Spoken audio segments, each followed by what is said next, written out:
Welcome to the SRS Podcast. I'm your host, Aaron J. Babyar, and I'm the Training Director of Support Raising Solutions. Whether you're a new ministry worker or a veteran looking to increase your competence and confidence, Support Raising Solutions seeks to bless you in your quest to be a spiritually healthy, vision-driven, fully funded Great Commission worker. My guest today is Jamie Suel. We are continuing a series on being spiritually healthy. And of course, we realize that a lot of people come to the podcast because they're looking for tips and tricks and tools on getting the money, right? And so we're very willing to acknowledge that you need finances probably to follow the vision that God has given you. But being spiritually healthy is the most important process in being spiritually healthy, vision-driven, and fully funded. And so we pray that you'll take the time to listen through this series as we roll it out. And we're gonna dig in on another topic within that today. I do want to say, though, because sometimes people find this podcast mid-series or at a suggestion of a friend, I do want to say that, as people are learning to raise and live off support, we highly suggest that you dig into a lot of great scripture, that you read a book called The God Ask by Steve Shadrach. We highly suggest that you get actual training. And if your organization offers something that helps, great, go for that. If not, please consider a Support Raising Solutions boot camp. It is world-class. It is the best training you can get anywhere in the world. And I say that without a blink. Like, I truly believe that for a lot of reasons. So all that being said, we hope you get a support raising coach too, but that is stuff that's super important, but it builds off of being spiritually healthy. And so my guest once again is Jamie Suel, and she's just helping us unpack this topic with the greater level of depth. So Jamie, thank you again for joining us on the SRS podcast. I'm so glad that you're here. Thanks. It's good to be here. So tell us something about yourself that wasn't mentioned on a previous episode. Perhaps it's a most embarrassing moment or a greatest fear or something fun like that. Okay. So it's funny that you say that because I kind of had an idea of what I wanted to share, and it's both. Okay. So yeah, it's my husband and I have been married since 1994. Mm-hmm. And we got married when we were just so young. We were 20 and 21. So we really were young, but man, my husband and I are so different. I'm sure everybody can say that, but yes, I know him. Yep, you're different. We're so different. So if anybody is familiar with the Myers-Briggs, I am a very strong F, which is feeler, and he is a very strong T, which is thinker. They're driven by thinking. I'm driven by feelings. Right. And so that has created some interesting dynamics throughout the years. And it's definitely been an area of sanctification and man. So yeah, I am an F on the Myers-Briggs, and it's been a joy. And okay, you can't do that to us without telling us a story. Come on, give us an email. Oh, Aaron, this is so embarrassing. Okay. Oh gosh, this is nothing. This is not about my husband. Okay. So don't let people hear that. The whole first 3 months of our marriage, I cried a lot. I cried so much because I had all these expectations of what I would be like as a wife and what marriage would be like. And I just cried. And Chris was like, what? Right. What's wrong? Yeah. What have I gotten myself into? I mean, he was so kind, and it really wasn't anything about him. It's just this massive adjustment to expectations. But oh gosh, I cried. I mean, I know it's kind of sad too, but I look back on it and I'm like, oh, I wish I could go put my arm around that girl and say, honey, it's going to be okay. Yes. Yeah. Oh, my wife and I have some similarities in all of that. And there was definitely a time really early, like on the honeymoon, early on in our marriage, where she had a day of tears and I did not understand it. And it took me 3/4 of that day to realize it wasn't actually me. Yes. So yeah. I relate. I'm with Chris on this one. Sometimes we just hold on and go, all right, Jesus, you know her better than I do. I'm just here, man.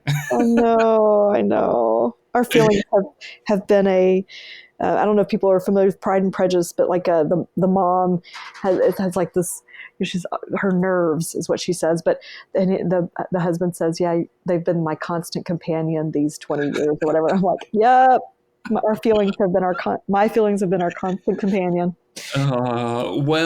Your feelings are super important, They and I'm not are, just saying that. I actually believe that. yeah. But our feelings, our emotions, our Mm-hmm. all of that kind of stuff. That is actually a great segue because that's what we want to talk about today. Mm-hmm. We want to talk about appreciating our emotions as indicators, not drivers in our support raising process. And Yeah. so, again, friends that are listeners, being spiritually healthy is the most important thing.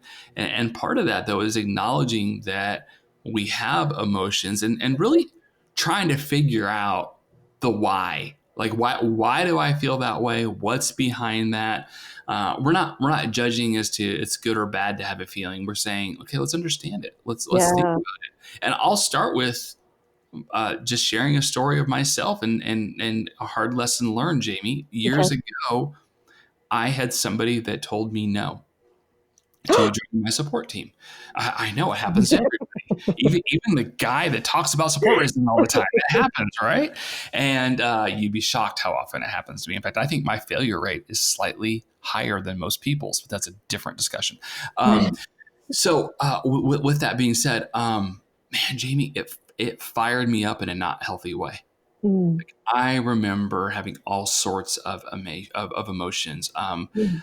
Anger was in there. I think Okay. embarrassment was in there. Self-righteousness was in there. Like Uh, there was a lot. And yeah. I think I have enough of a poker face that I might not have like shown that person Yeah. that I was having all this, but like I had to take more than just a minute afterwards. Like I was hot. I was Yeah. really upset. And part of that was, I wasn't healthy spiritually, and there's a lot behind that. Yeah. But Yeah. but but even I think on a more like ground level, I think I had told myself this person has money. Yeah. Yeah. I know what their job is. I've seen the car they drive. Mhm. I've seen the house they live in. I've seen the vacations that they go on. Mhm. This person has easily got 10, 20, 30 times more money than I do. Mhm. If anybody should say yes, this person should say yes. Wow. And I don't know that I thought that through in my head. Like it wasn't like this organized thing, but I certainly thought that. And I think I was feeling that. Yeah. And when they said no, it hit me on a real personal way where Mhm. I was fired up in a unhealthy Yeah. emotional way. Like I was livid. Yeah. So that failure, so to speak, in my own head and heart, that came from somewhere, right? Right. Wow. Yeah. So how do we? I mean, we talked briefly about like the dashboard and in your car, but even like the dashboard as far as how we're feeling and our identity and our foundation in Christ and stuff like that. Like, so obviously, I had a red light flashing. Right. My reaction to that person telling me no. So Yes. Jamie, you're the expert here. Why? Yes. Mhm. Yeah, that's right. Let's keep saying that. Why did that happen to me?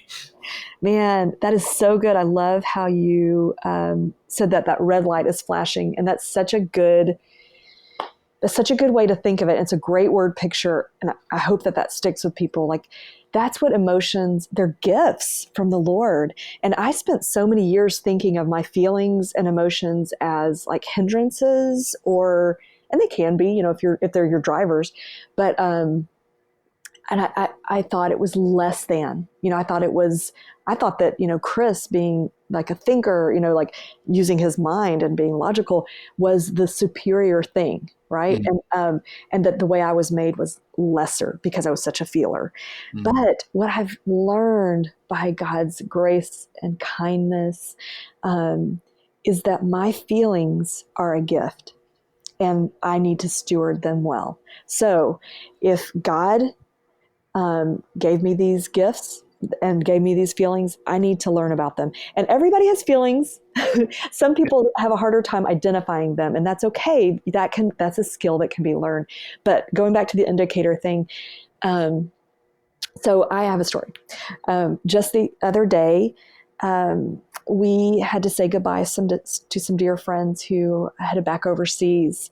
Mm. And man, I'm going to get really vulnerable here. And the only reason I'm doing this is because I've worked through it. The when they were leaving, I was so sad. I was sad for several days, and beforehand, leading up to it, and then that day. I mean, we're going to miss them. We got to do life with them for about 6 months, which was dear. Our daughters are best friends, and um, they like just seeing their sadness like breaks your heart, and knowing that the choices that anyway, it was just really hard. And so as as I was going through this and I'm feeling the sadness, what I began to do is just say the word out loud. Like when I was alone, I didn't say it random times when people could hear me, but I would say, I feel sad, Mm. just saying out loud, I feel sad. And, Mm. and then I began to discover that I also was feeling some envy. And so Oh, then, I'm totally jealous of anybody who can get on an airplane right now. yeah, I know. um, because we lived overseas and we did life overseas, and I miss a lot of that, the dynamics that go into that and what it meant for my children. And anyway, Sure. so I thought, okay, Lord, I'm feeling sadness and I'm feeling envy, and Mm. I want to bring that to you. So then I was like, okay, what is that about? And I practically got my little pen out and listed out what I'm sad about. I'm sad that we won't get to go to Sunday lunch with them, or whatever. And I listed out all those things. And then Right. under envy, I was like, okay, what's that about? Like, I feel envious. Honestly, man, I can't believe I'm going here, but I'm going to do it. I'm going to do it. I'm going to do it. Okay. Thank you. I was envious that they have like a really great support team. Like Mm. and I do too. I don't mean to No, discount that. you're not downplaying your support I'm team. not. I'm You not. see some great things about their support team that are attractive to you. Well, and I saw things in them and the way they care for their supporters and love their supporters that maybe I've been negligent in, or have been like what it did was it uncovered that I've had some fear. So I'm Okay. getting to that. Yeah, let me walk through the process. So I saw that and I was like, okay, why? What is this about their support that I'm envious of? And and then what I discovered was they work hard at connection. She's a really great communicator. Um, and um, then beyond that, okay, so what's that piece? So I just began to deconstruct it to where I got to the root of it. So what holds me back from communicating with these Right. people? What holds me back from visiting or whatever? And I got to some root things within myself. And some of it I discovered, um, I took to the Lord. I'm about to share something that I got from Le Rocher Ministries. I just want to put that out there because this is a really powerful tool that they put in my hand during a debrief that I did with them. Okay. And it was basically, it's like 4 drawers. And it's basically taking your dirty laundry and putting it in the correct drawer, like not lumping it all in and saying it's all sin. And I think that has to do with like not just discounting our emotions, but Right. let's look at them, take it out. This is a sock. It belongs in the sock drawer. Yeah. So I'm taking this out, I'm looking at it, I'm saying, what is this? Where is this coming from? What is the Right. root here? Because the Right. sin, the behavior, the feeling, that's the indicator light, right? We want to open the hood and see what's going on. And Just so quick pause right there. It yeah, takes what you did is great work, but it takes time. it does. And that's partly the reason I think people sometimes don't want to do it. In fact, my I'm not going to say which one because I have 3, but one of my sons is totally the laundry guy that like there's a massive pile in the corner, Mhm. and I'm like, what are you even doing? And he's, oh, it's clean. I'm like, yeah, but if you need something, you spend more time searching through Right. that than if you just simply put stuff away. Right. No, it takes more time to put stuff away. I'm like, no, really, it doesn't. But I mean, and he's not married yet. He doesn't have the wife to kind of beat some sense into him on this one. So I'm not worried about it. It's out of my way. Right. But I guess the point is, and he's a mature guy in a lot of ways, but he has not reached the point where he realizes actually my life would be a little bit easier if I kind of just organized that pile and understood where everything was. Yeah. So similarly, you're talking about that with your emotions or sin, or it can be a combination of those things, because emotions aren't sinful in and of themselves. Right. But you're unpacking that and going, I need to understand this better. And if I'm going to understand this better, I got to slow down and take the time to put things in the proper drawers. And the more you do that, the more you practice this process, the faster it is. Like I did this. I'm slowing it way down, but this happened actually in a matter of minutes. It wasn't like I took 2 or 3 hours. Sometimes it does, right? I say, yeah, it'd been fine. And it's worth it. But the more you practice it, the more it becomes like, okay, I can work through this. I know how to do this. That's where, a coach can really help, a counselor, things like that. If you're not used to doing this work, just as you're getting to learn how to do it. But yeah, so you begin to put it like, this is pain. This is legitimate pain. And Jesus sees that pain and cares about that pain. So I want to bring that pain to the cross and give it to him and allow him to comfort me. This is an unmet need. I have legitimate needs. I'm not infinite, and so I need to ask for what I need. Ask, you have not because you ask not. Ask him to meet those needs, and ask for open eyes to see how he is meeting those needs. And so I began to go through this process, and the other one is false beliefs. What lie am I believing about this? That's a huge one of support raising. I mean, that's a big one in life in general, but that is a massive one in support raising. The lies that we believe. Yeah. So my lie, in that case, was that what I do is less valuable than them because they're serving in a really hard area and they're overseas. And so somehow I'm less valuable to the kingdom. People aren't going to want to be a part of what I'm doing because it's not like what they're doing. Yeah. And so that becomes an excuse. Well, they have this big story or whatever, and I am here in Texas, whatever. So yeah, taking those false beliefs and putting truth to them, like seeking out, what do you say, God, about that? And then that other one is sin. Like some of it is just legit sin that needs to be confessed. Lord, but it changes our view of sin. It's like Jesus comes near us.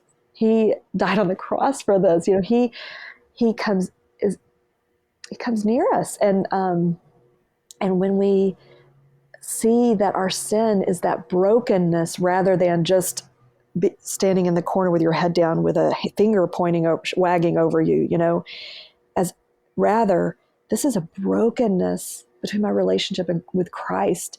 And I want it restored. So God, forgive me for envy because you are good to me and you love me. You have good for me. I can trust you. Forgive me for listening to that lie, Boy, that's powerful stuff, because the reality is, so much of what you're talking about is just good, I guess we call it member care, good practice for a person that may or may not be in full-time vocational ministry, of course, but some of it's super practical stuff just for those of us that are. And left to our own devices, are we seeking the Lord? Are we understanding our emotions? Are we taking those things? Okay, God, why do I feel that way? Or why do I, or what's going on here? That just doing that process. Yeah. Is I think it's really important all the time. Of course, this is a support raising podcast, so people are like, okay, but how does that relate back to this? Right. So I shared an example before of how I was not doing so well. Yeah. And so I'll go back to the flip side of over time, I was able to get to a point where not that I was a robot, not that I didn't care, not that I didn't get to the point of really trying to do a good job of inviting somebody to join my team. But I went in with an open hand versus a closed fist. And when I went in with a closed fist, it was like, I expect you to say yes because you owe God or you owe me. Yeah. You have more resources than, right. Insert terrible idea here, right? Right. Versus getting to a point where it's it's an invitation Yeah. to be a part of something bigger than you or me. Right. If you say no, that's okay. I mean, that's between you and Jesus. That's not a personal attack on me. Yeah. And I'll tell you, I don't think I got that right for a while. So please, I hope Jamie, you're not hearing somebody that thinks he knows what he's doing. He's got it all right. No, I we're screw this up a growing. lot. Yeah, But we're all growing. I started realizing that I was getting it right more frequently Mm. when there's a friend of mine that I invited to join my team, and he said no, and they had great reasons. I don't remember what they were, but I was like, okay, that's fine. And it was months later. I mean, maybe 6 months later, where he came back to me and said, hey, by the way, thanks. I was like, what? He's like, thanks for, I mean, he was just like, I had no idea what he was talking about. I can be a little dense sometimes. And finally I was like, what are you talking about? Yeah, yeah. And he's like, well, you're talking about, Exago and what you guys get to do and partner with Support Reason Solutions and, the finances, and we didn't join your team, and, you're still cool with me. And I finally realized, like, it took a little bit of dancing. What he was saying was, you didn't like punt on our relationship. Wow. You didn't treat me badly. Mm. You Yeah. didn't judge me. Like, nothing functionally changed Ooh, yeah. about how we engaged simply because my wife and I couldn't join your team right now. Yeah. And he was actually thanking me for that, Yeah. which I think that's odd. I'll be honest. I think that's kind of odd. But I think part of that probably came from his experience of that being different. I think maybe he had somebody who wasn't so spiritually healthy invite him, and they've had to say no, and they experienced rejection or intentional breakage of relationship, or I don't know. It's conjecture on my part, but something unhealthy and explosive. I think it had been his experience in the past, and so when this happened, and this was months later. Yeah.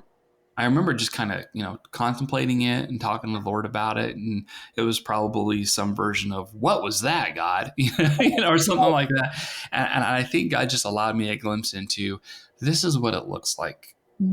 You're not doing an ask with a fist. This is what it looks like when it's just an invitation, not an expectation. Like, you can bless somebody in inviting them to be a part of the Great Commission, regardless of their answer. Yeah. And again, I got that wrong a lot, but I've learned to get that right far more often over time.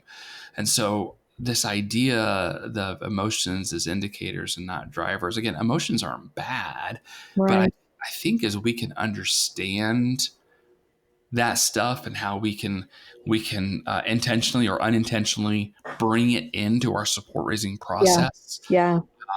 Wow, are we going to be better lovers of Jesus and lovers of others as we regulate that a bit? Yeah. Well, I keep thinking, like, so put that in a support raising situation. If I had, one doesn't come to mind immediately, but the example still stands. If I had allowed just to stop at the envy, then what develops in my heart toward my friend? What blocks our relationship? And then how do I view God? You're not good. You're not giving me this. And so, it just begins to erode my soul, because seriously, so it's it makes me think about, like, if support raising is this journey, and you think about, like, in Hebrews 12, 1 and 2, like, run with perseverance, the road marked out or set before you. If this is the road set before me, I want to throw off what's hindering me. And if my emotions, if I'm suppressing them, that's going to be a hindrance. If I'm elevating them, that's going to be a hindrance. If they are what takes the lead, like I'm elated and excited when they say yes.